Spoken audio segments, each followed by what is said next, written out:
Bab 216. Covey bergidik tanpa sadar. Dia tidak takut pada Tyson, tetapi dia merasa bahwa dia tidak boleh menyinggung Harvey. Dia punya firasat bahwa Harvey 100 kali lebih menakutkan daripada Tyson. Dia gemetar sebentar sebelum berkata dengan sungguh-sungguh. Itu adalah ide Zack. Dia memberiku $300.000 untuk melakukan ini. Zack. Itu dia. Harvey sangat pendiam. Meskipun dia telah menduga bahwa Zack pasti ada hubungannya dengan masalah ini, dia tidak akan pernah berpikir bahwa dia adalah dalang di baliknya. Bocah kaya itu tidak pandai dalam hal apapun, tetapi kadang-kadang dia sangat pandai merencanakan. Harvey menyalakan teleponnya dan melemparkannya ke Covey, lalu berkata dengan dingin. Katakan dengan jelas dan jangan lewatkan sepatah kata pun. Covey tanpa sadar menundukkan kepalanya karena dia tidak berani menatap langsung ke arah Harvey. Lagi pula, dialah yang berencana mengambil Mandy secara paksa. Jika Harvey tahu tentang itu, dia tidak tahu apa yang akan terjadi padanya. Bahkan mungkin lebih buruk daripada mati dalam kematian yang menyiksa. Jika dia tidak mengatakan apa-apa, terus pukul dia. Aku akan mengatakannya, aku akan mengatakannya. Covey tampak bingung dan berkata dengan cepat. Zack ingin aku mengganggu pembangunan pusat komersial. Dia juga ingin aku tidur dengan Mandy dan mengeksposnya di Nyunghi. Jika seperti itu, Mandy akan dikeluarkan dari keluarga Zimmer. Ekspresi Harvey menjadi sangat dingin sehingga orang-orang di ruangan itu hampir menggigil. Harvey tidak akan memperhatikan masalah sepele dari pusat komersial keluarga Zimmer. Akan baik-baik saja membiarkan Zack pergi karena masalah itu telah diselesaikan. Namun, dia berusaha memanfaatkan Mandy.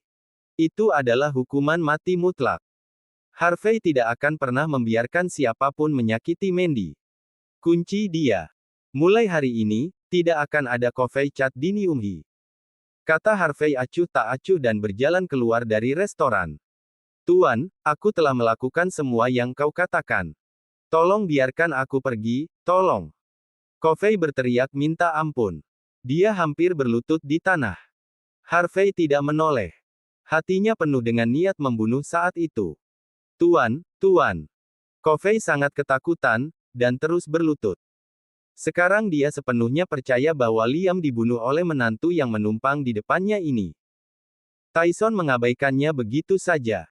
Setelah bawahan Tyson menahan Covey dan anak buahnya, dia mengirim Harvey pulang dengan mobilnya. Bab 217. Di rumah Zimmer, Mandy gelisah. Lilian mencibir dengan dingin. Apa yang membuatmu begitu cemas? Dia hanya menantu yang tidak berguna.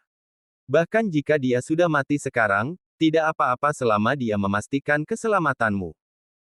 Bahkan, lebih baik dia mati. Kau tidak harus melalui proses perceraian itu. Ibu, kalau bukan karena dia, aku tidak akan bisa kembali hari ini. Mandy sangat ketakutan saat ini. Jika Harvey tidak memutuskan untuk membiarkannya pergi, dia tidak bisa membayangkan apa yang akan terjadi padanya. Terus, meskipun dia menyelamatkanmu hari ini, masalah mengenai pusat komersial belum terselesaikan. Jika kau tidak menyelesaikan masalah utama, keselamatanmu hanya sementara. Lilian jahat, tapi tidak bodoh. Dia segera menunjukkan inti masalahnya. Cynthia setuju dan berkata, Kakak, jangan khawatir. Aku pikir Harvey merencanakan semuanya. Dia takut kamu akan menceraikannya, jadi dia menemukan seseorang untuk bertindak hanya untuk membuatmu berterima kasih padanya. Kamu tidak boleh tertipu. Mungkin dia akan kembali sebentar lagi. Tepat ketika Cynthia mengatakan itu, pintu didorong terbuka, dan Harvey masuk tanpa cedera. Cynthia mendengus dan berkata, sepertinya tebakanku benar.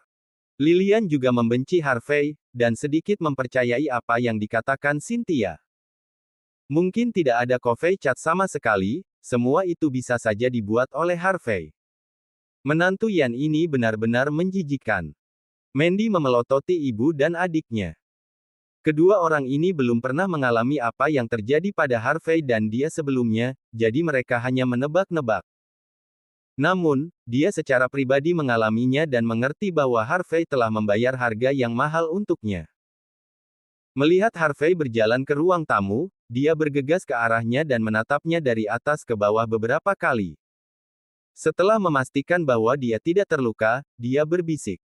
Apakah kamu baik-baik saja? Apakah masalahnya sudah selesai? Aku baik-baik saja. Harvey tersenyum. Aku tidak berharap kamu begitu peduli padaku. Mandy tersipu setelah mendengar itu, lalu bergumam pelan. Aku hanya takut, membuang-buang biaya pengobatan. Harvey tersenyum sayang, lalu berkata, baiklah, jangan bicarakan ini. Masalah ini telah diselesaikan dan konstruksi dapat dimulai dengan lancar besok. Hah? Sudah diselesaikan? Mandy tidak percaya. Apakah semudah itu membujuk orang seperti Covey? Mengapa Harvey mengatakan bahwa masalah ini diselesaikan dengan begitu mudah? Lilian mencibir dengan dingin. Cynthia benar-benar pintar. Seseorang mengarang ini karena dia takut diusir. Harvey, kau benar-benar luar biasa. Kau bahkan mengundang orang-orang dari gangster untuk bertindak denganmu untuk mendapatkan kepercayaan kami. Pasti menghabiskan banyak uang kan? Harvey berkedip bingung dan bertanya. Ibu, apa yang kamu bicarakan? Lilian melanjutkan dengan kejam. Harvey, apakah kau begitu takut ditendang oleh kami? Kau melakukan pekerjaan kotor seperti itu hanya untuk meyakinkan kami bahwa kau tidak berguna.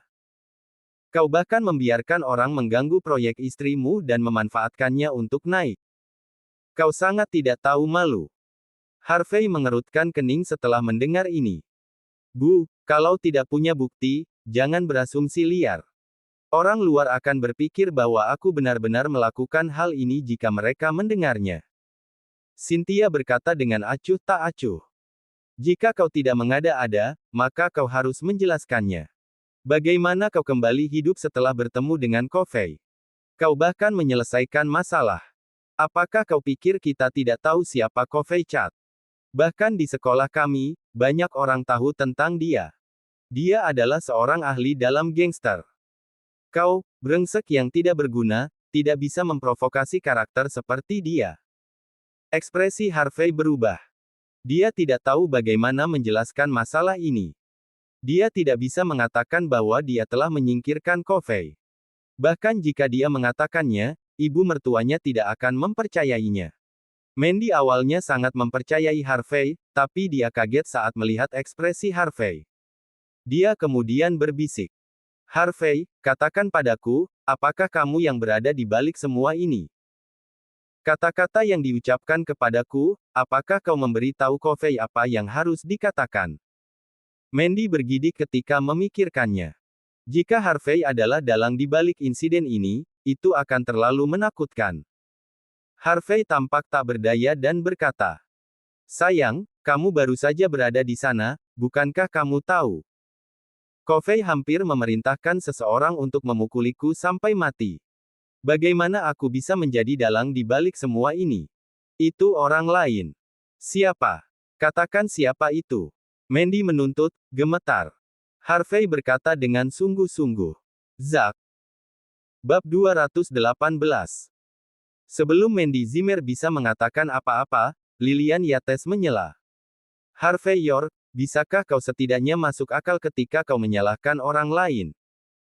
Covey Chad mengejar proyek keluarga kita, apa yang akan diperoleh Zack Zimmer jika proyek itu gagal?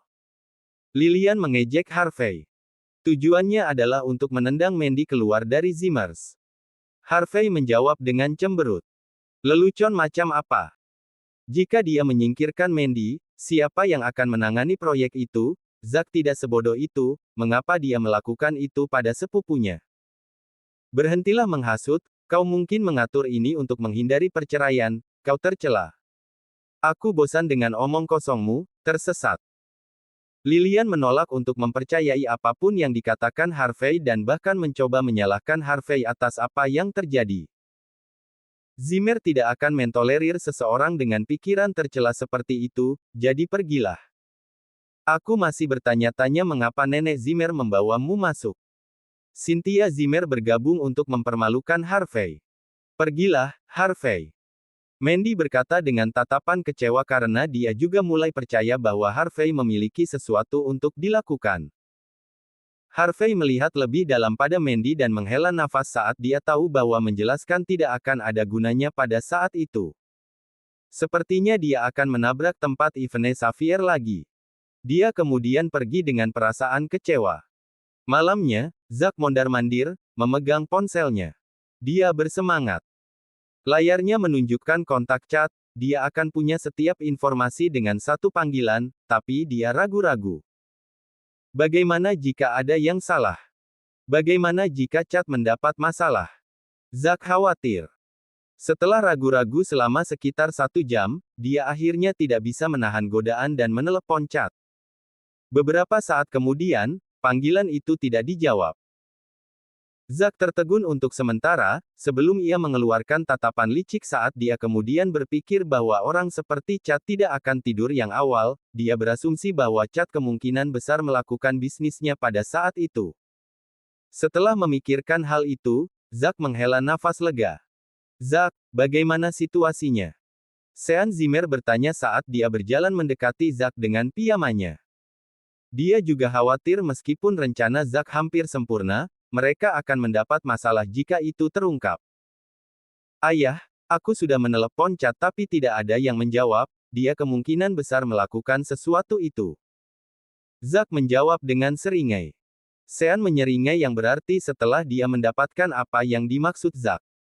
Mandy wanita yang cantik, Chad sangat beruntung memilikinya. Sean mengangguk. Hah. Sepertinya rencana kita berhasil dengan sempurna, ayah. Mandy akan diusir setelah kakek mendengar tentang hal ini. Zack berseru dengan seringai licik saat dia tahu bahwa Zimmer menganggap serius reputasi mereka, akan memalukan jika tidak mengusirnya dari keluarga. Kami mengadakan pertemuan keluarga besok pagi, temukan waktu yang tepat untuk mengeksposnya, tidak perlu menahan diri. Perintah Sean. Zack mengangguk saat mimpinya akhirnya menjadi kenyataan, dia tidak akan melihat Mandy dan Harvey lagi, dan proyek itu akhirnya menjadi miliknya. Oh Mandy, aku masih harus berterima kasih karena telah mendapatkan dana untuk proyekku, sekarang saatnya mengembalikannya kepadaku. Tolong jangan salahkan aku, salahkan dirimu karena melawanku. Kaulah yang memimpin dirimu menuju kematianmu sendiri. Itu bukan tanggung jawabku untuk disalahkan. Zack berbicara pada dirinya sendiri dengan tatapan licik dan jahat. Keesokan harinya, Zack tiba lebih awal di perusahaan, dia sedang menunggu yang lain di ruang konferensi. Dia tidak sabar untuk mengekspos Mandy di depan semua orang, maka dia juga menemukan orang lain untuk mendukungnya secara lisan. Setelah beberapa saat, semua orang tiba satu persatu, kecuali Mandy. Di mana Mandy? Bukankah seharusnya dia melaporkan kemajuannya? Kakek Zimmer bertanya dengan nada dingin karena dia tersinggung karena dia harus menunggu Mandy. Zack mengeluarkan tatapan ejekan dan melakukan kontak mata dengan wanita lain. Kakek, tidak akan aneh jika dia tidak datang hari ini, dia mungkin mengalami saat-saat bahagia. Bab 219. Berhenti bicara omong kosong. Kakek masih di sini, perhatikan kata-katamu. Pikirkan kata-katamu. Kerumunan kerabat yang setuju dengan rencana Zack Zimmer mulai meninggikan suara mereka, membuatnya terdengar seperti sesuatu yang tidak boleh diekspos. Zack tahu sikap kakek Zimmer dengan sangat baik, kakek Zimmer menganggap serius reputasi Zimmer dan karenanya dia dengan sengaja mengatur beberapa kerabat untuk mengangkat topik tersebut. Zack percaya diri karena dia berpikir bahwa Covey Chad memang meniduri Mandy Zimmer di tempat tidurnya. Untuk apa semua ribut-ribut itu? Apa aku terlihat sedang bercanda? Queen Zimmer menjawab dengan nada dingin dan wajah serius. Setelah mendengar bantahan Queen, bahkan mereka yang tidak mengetahui rencana Zack pun terkejut. Jika dia tidak bercanda, apakah itu berarti itu benar? Mandy Zimmer benar-benar berselingkuh. Sungguh memalukan. Queen, apa yang kau katakan? Kakek Zimmer bertanya dengan serius. Jika keluarga kelas 2 seperti Zimmer ingin masuk ke kelas yang lebih tinggi, mereka akan membutuhkan uang dan kekuasaan serta citra yang baik. Keluarga Zimmer tidak akan mentolerir aib seperti itu, mereka akan mengusir Mandy jika dia benar-benar melakukan hal seperti ini terlepas dari kontribusinya terhadap keluarga. Kakek, aku bukan tipe orang yang mengatakan hal-hal acak tanpa bukti. Kamu bisa bertanya pada Zack jika kamu tidak percaya padaku, dia tahu lebih banyak daripada aku. Queen menjawab. Semua orang memandang Zack karena itu adalah masalah serius. Zack, bicaralah. Senior Zimmer memerintahkan dengan cemberut. Zack melirik Queen karena dia belum berencana untuk melibatkan dirinya. Kakek, aku pikir lebih baik kamu bertanya pada Mandy ketika dia tiba, karena ini adalah urusan pribadinya, aku tidak ada hubungannya dengan itu. Zack menyalahkan Mandy sambil gagap dengan sengaja. Tidak perlu menunggunya, aku memintamu untuk berbicara, kau bisa keluar jika kau menolak. Kakek Zimmer mengancam sambil memelototi Zack. Kakek, jika kamu bersikeras, tolong berjanji bahwa kamu tidak akan marah karena kamu memintaku untuk memberitahumu. Zack membuat tampilan khawatir sambil mencoba menciptakan citra dirinya yang berbakti dan patuh. Aku janji. Kakek Zimmer menjawab dengan ekspresi kesal. Melihat ekspresi kakek Zimmer, Zack diam-diam mencibir. Kakek, yang menyebabkan masalah adalah preman terkenal di Niumi bernama Kovey Chat. Dia tipe pria yang lebih suka negosiasi lunak. Aku mengatur pertemuan untuknya dan Mandy tadi malam, tapi ku dengar Mandy belum pulang sejak saat itu. Zack mulai menjebak Mandy. Kovey Chat. Kerumunan tersentak, mereka semua tahu bahwa Chat adalah preman yang cukup kuat di Niumi. Tidak akan sulit untuk memikirkan apa yang terjadi antara dia dan Mandy jika Mandy tinggal di sana semalaman. Kerumunan tercengang karena mereka tidak menyangka Mandy akan melakukan hal seperti ini. Zack, apa kau yakin itu benar? Ya, itu penting untuk citra kita, kau tidak bisa hanya mengoceh tentang hal seperti ini. Upaya kita semua akan sia-sia jika apa yang dikatakan Zack benar. Kerumunan sudah diatur oleh Zack untuk membuat kakek Zimmer berpikir bahwa Mandy telah melakukan sesuatu yang tak termaafkan. Zack telah menunggu untuk menendang Mandy keluar, itu menjadi alasan yang tepat pada saat itu. Zack, apakah kau yakin apa yang kamu katakan itu benar? Kakek Zimmer bertanya setelah dia menghela nafas. Bab 220. Kakek, meskipun aku tidak bisa memastikan apa yang terjadi kemarin, tapi memang benar Mandy tidak pulang tadi malam. Zack Zimmer berkata sambil dengan sengaja membuat tampilan prihatin. Kakek, tidak peduli apa kebenarannya, karena Mandy pergi untuk bernegosiasi untuk proyek kita, kurasa kita tidak harus menyalahkannya. Zack terus menjebak Mandy Zimmer. Bam! Kakek Zimmer melemparkan gelasnya ke lantai. Aku tidak peduli apakah ini tentang proyek kita atau bukan, jika dia benar-benar mempermalukan keluarga kita, aku tidak akan memaafkannya. Kakek Zimmer mengancam. Tolong jangan katakan itu kakek, bahkan jika dia melakukan sesuatu seperti itu, dia melakukannya untuk kita. Ya kakek, kita harus mencoba memahaminya, karena dia sudah bermasalah dengan suami yang tidak berguna. Keterlaluan. Berbicara tentang Harvey York membuatku marah, sungguh memalukan hal-hal seperti ini terus terjadi, mungkin nasib buruk dibawa oleh sampah yang tidak berharga itu. Sudah aku katakan bukan, apa yang mungkin bisa dilakukan seorang wanita, dia masih ingin menjadi manajer proyek perusahaan kita. Lelucon macam apa? Tidak berharga seperti suaminya, dia lebih tidak berharga dari dia. Kita harus membiarkan Zack menangani ini, dia harapan sejati keluarga kita. Apa yang sudah terjadi, terjadilah. Sekarang kita akan menjadi lelucon Niumi. Kerumunan bergosip terlepas dari rencana Zack karena mereka semua khawatir tentang akibatnya. Setelah mendengar komentar orang banyak, kakek Zimmer sudah terlihat gila. Pada saat itu, Mandy akhirnya masuk ke ruangan. Dari mana saja kau? Kenapa kau sangat terlambat? Kakek Zimmer memarahi karena marah. Kakek, aku sedang mengatur beberapa file untuk dikirim ke York setelah ini, itu sebabnya aku terlambat. Mandy menjawab dengan mata sedikit merah saat dia menangis tadi malam karena dia berpikir bahwa Harvey ada hubungannya dengan apa yang terjadi.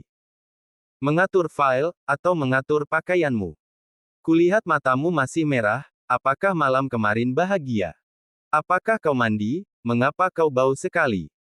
Queen Zimmer mengejek Mandy sambil memasang tampang jijik.